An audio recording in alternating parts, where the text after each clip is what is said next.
लीजिए, एक कहानी सुनाता हूं, महाराष्ट्र की कहानी है।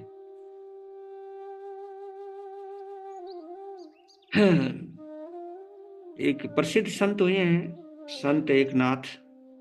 ये सब गजब के संत हुए हैं। तो पैठण, महाराष्ट्र के अंदर एक पैठण शहर है। तो पैठण में महाराष्ट्र के प्रसिद्ध संत जो एकनाथ हुए हैं, उनके एक शिष्य थे जिनको दंडवत स्वामी कहते थे। दंडवत स्वामी, वो वहां रहते थे पैठण के अंदर।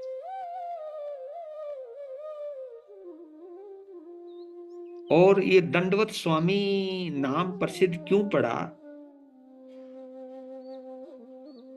कि अपने सदगुरुदेव एकनाथ के पास दीक्षित होने के बाद उन्होंने अध्यात्म की बड़ी गहरी साधना की। और साधना इस कदर गहरी की कि उनको हर जीव में, हर प्राणी में विठल स्वामी नजर आने लगे। ये होता है जब साधना बड़ी गहरी हो जाती है, तो इसका ये परिणाम निकल करके आता है। उनको हर जीव में विठल स्वामी दिखाई देने लगे। विठल वहां श्री कृष्ण को कहते हैं। तो विठल स्वामी दिखाई देने लगे, और जब भी वो विठल को देखें किसी में, वहीं दंडवत प्रणाम करें, वहीं नमस्कार करें, और हर किसी में दिखाई देने लगे। और इतने अहोभाव में आ जाते, किसी को भी देखते प्रणाम कर लेते थे, दंडवत प्रणाम कर लेते थे, हाथ जोड़ लेते थे। दंडोत, दंडोत यानी नमस्कार। दंडवत के कई अर्थ होते हैं। एक तो सीधा लेट जाना, ये भी दंडवत प्रणाम है। और हाथ जोड़ लेना, मस्तक झुका लेना, अहोभाव में आ जाना, ये इसलिए लोग उनको दंडवत स्वामी कहते थे।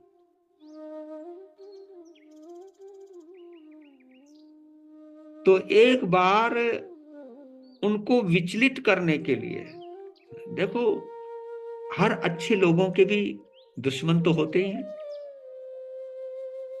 और जैसे सज्जन का दुश्मन दुर्जन होता है, देवताओं का दुश्मन दानव होता है, ऐसे चलता है।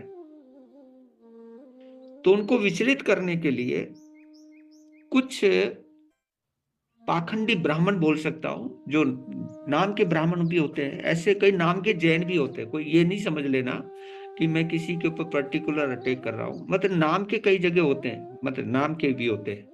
मतलब उनकी परंपरा बड़ी गजब की होती है, लेकिन परिणाम गलत निकल जाते हैं। ये किसी भी परंपरा में हो सकते हैं। मैं इसलिए कभी कभी सभी को कहता हूं कि किसी जाति विशेष पर टिप्पणी मत कीजिए आप। अच्छे लोग हर जगह होते हैं, बुरे लोग भी हर जगह होते हैं।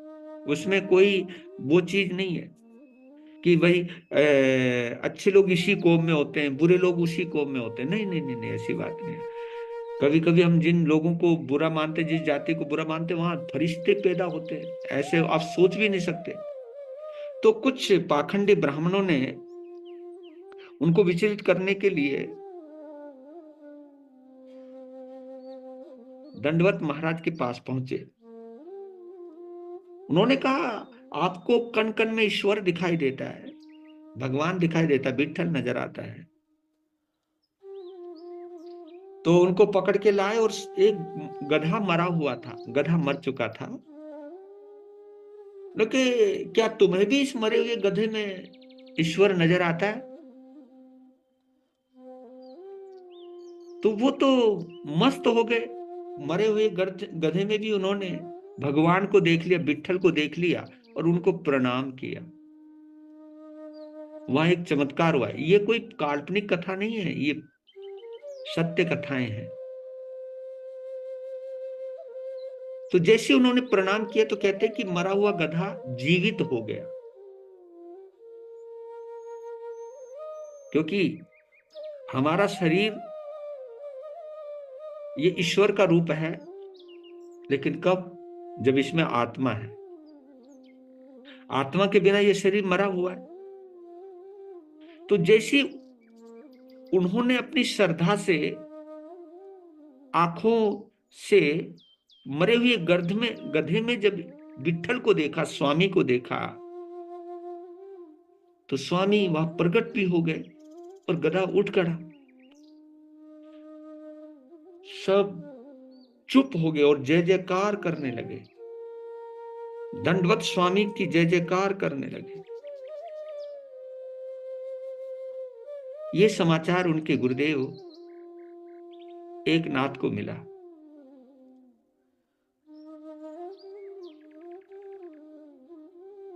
गुरुदेव एकनाथ उनके पास पहुंचे।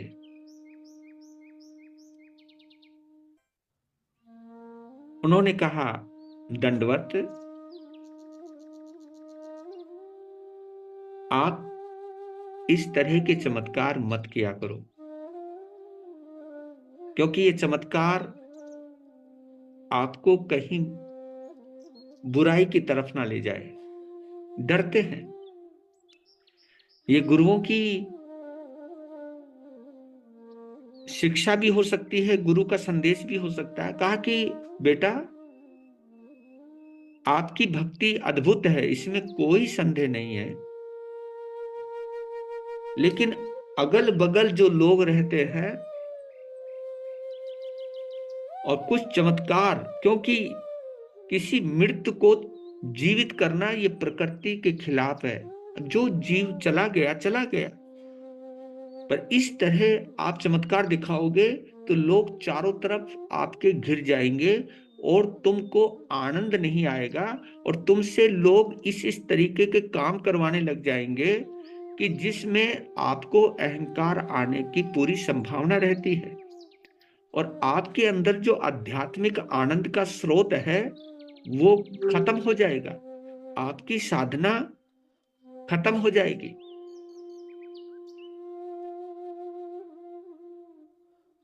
तो गुरुदेव की बात ये दिल को छू गई।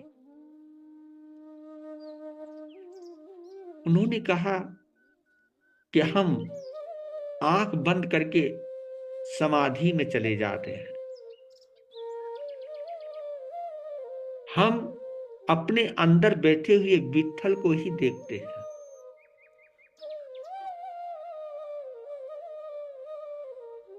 और समाधिस्थ इतने हो गए, वो एकांत में चले गए, समाधिस्थ हो गए वो, कि उनका आयुष्य पूर्ण हो गया।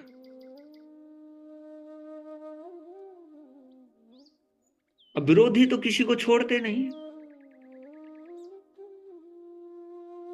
मार्केट में एक अफवाह फैला दी,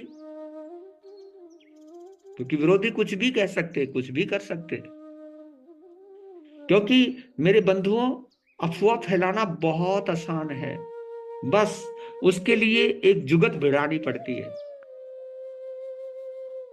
एक झूठ को बार बार दोहराते चले जाओ, दोहराते चले जाओ, वो सत्य मालूम देने लग जाता है।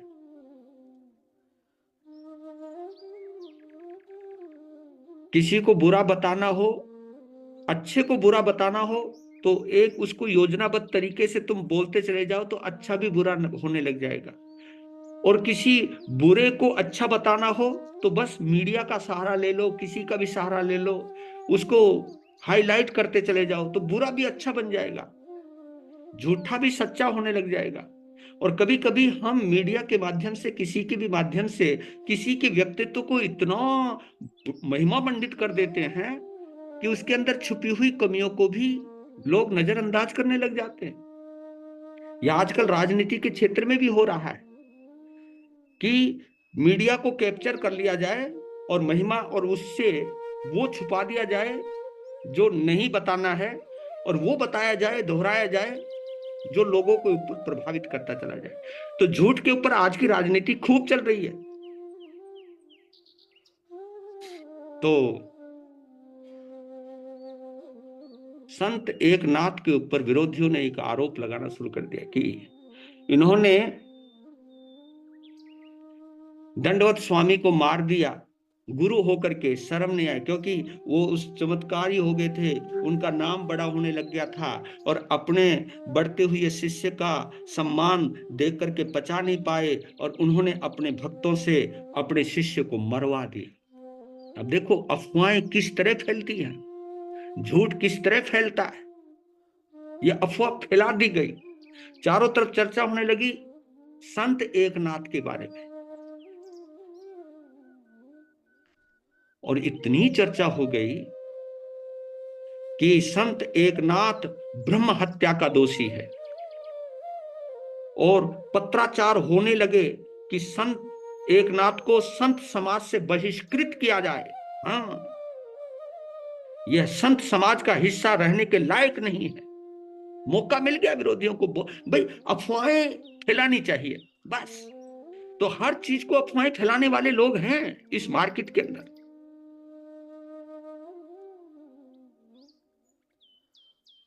और इतने विरोध के बावजूद भी संत एकनाथ अपनी मस्ती में रहते थे। लोगों का काम है कहना, कहते रहने दो, क्योंकि वो अंदर से उत्तम थे। और जब पाखंडियों को पता लगा कि यार कोई जादू नहीं चल रहा है, हमारी अफवाहों का उस बंदे पर कोई असर नहीं हो, समाज में तो असर हो गया लेकिन बंदे की मस्ती में कोई असर नहीं हुआ, वो अपनी मस्ती में।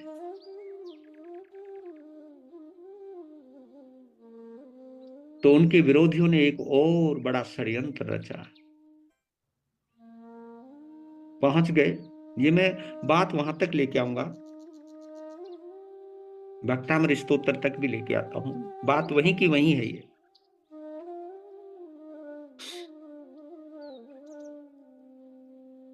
विरोधी संत एकनाथ के पास आए कि आपको मालूम है, क्योंकि महाराष्ट्र के एक प्रसिद्ध संत हुए संत ज्ञानदेव, उनकी किताब बड़ी गजब की प्रसिद्ध हुई है, जैसे गीता प्रसिद्ध हुई है तो संत ज्ञानदेव का एक ग्रंथ है। तो ज्ञानदेव का बड़ा जबरदस्त नाम है महाराष्ट्र में।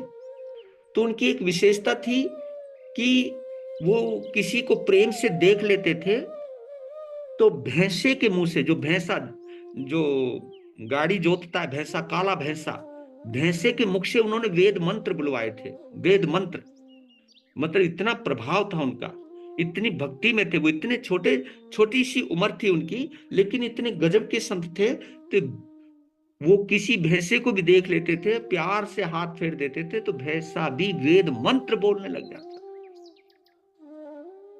तो उदाहरण दिया संत एकनाथ के सामने संत ज्ञानदेव का कि संत बन के हो, तुम अगर तुम संत हो असली, तो एक बार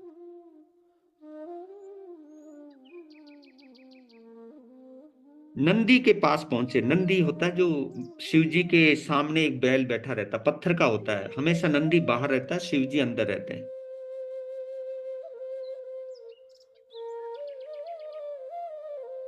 तो नंदी के पास पहुंचे, कहा कि अगर तुम असली संत हो, तुमने अगर ब्रह्म हत्या नहीं की है। अब लोग सब इकट्ठे हो गए, मतलब उस समय भी लोग कितने हजारों में इकट्ठे हो जाते थे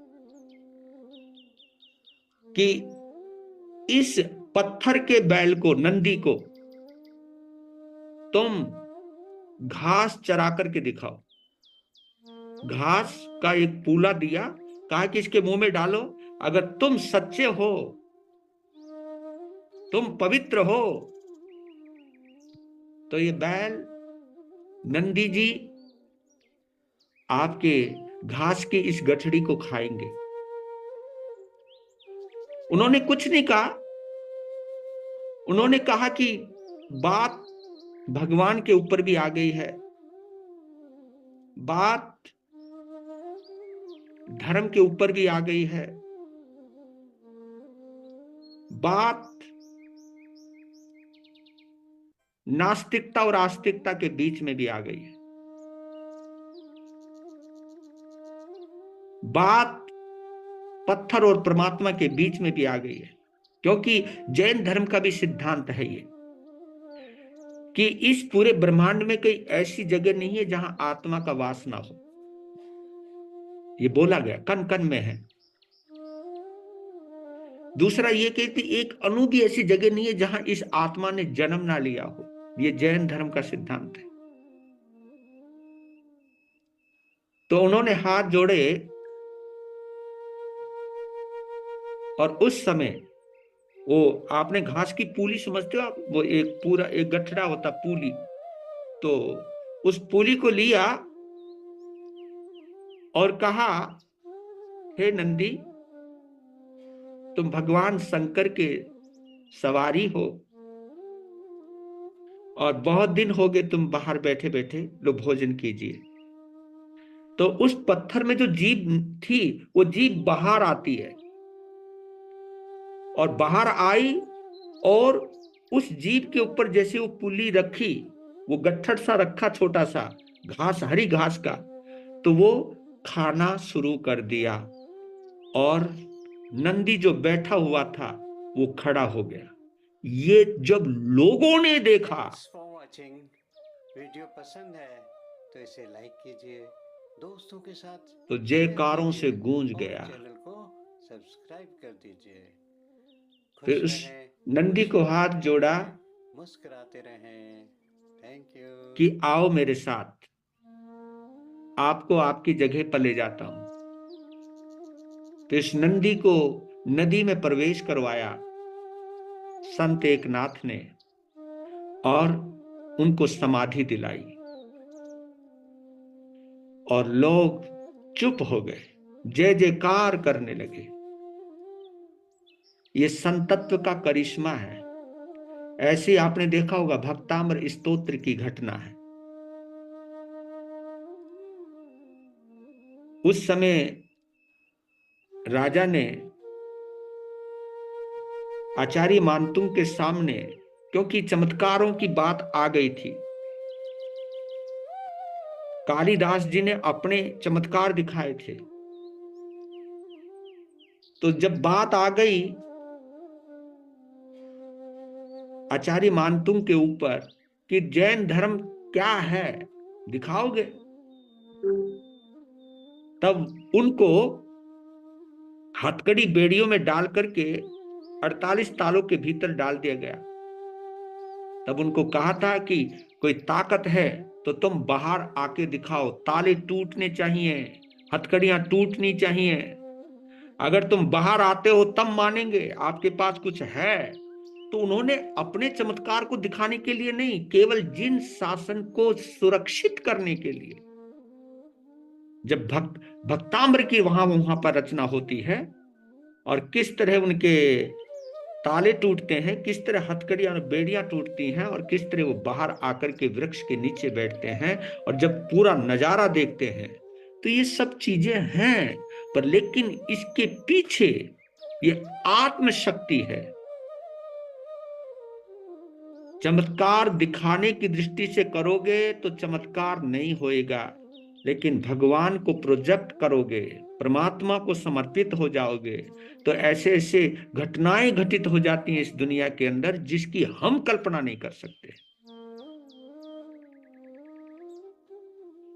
तो हृदय से इसलिए कहता हूं कि किसी भी परंपरा पर हमें उंगली नहीं उठानी चाहिए, क्योंकि हर परंपरा से बड़ा परमात्मा होता है, और परमात्मा का मूल अस्तित्व हमारी आत्मा होती है। तो हम नमन करते हैं उस अद्भुत दंडवत स्वामी को, नमन करते हैं उस संत एकनाथ को, और नमन करते हैं हम आचार्य मानतुंग को। क्योंकि आपने देखा होगा सूली का सिंहासन बनना, सूली का सिंहासन बनना क्या ये चमत्कार नहीं था? लेकिन ये चमत्कार उन्होंने अपने लिए नहीं किया। सर्प का फूल का माला बन जाना,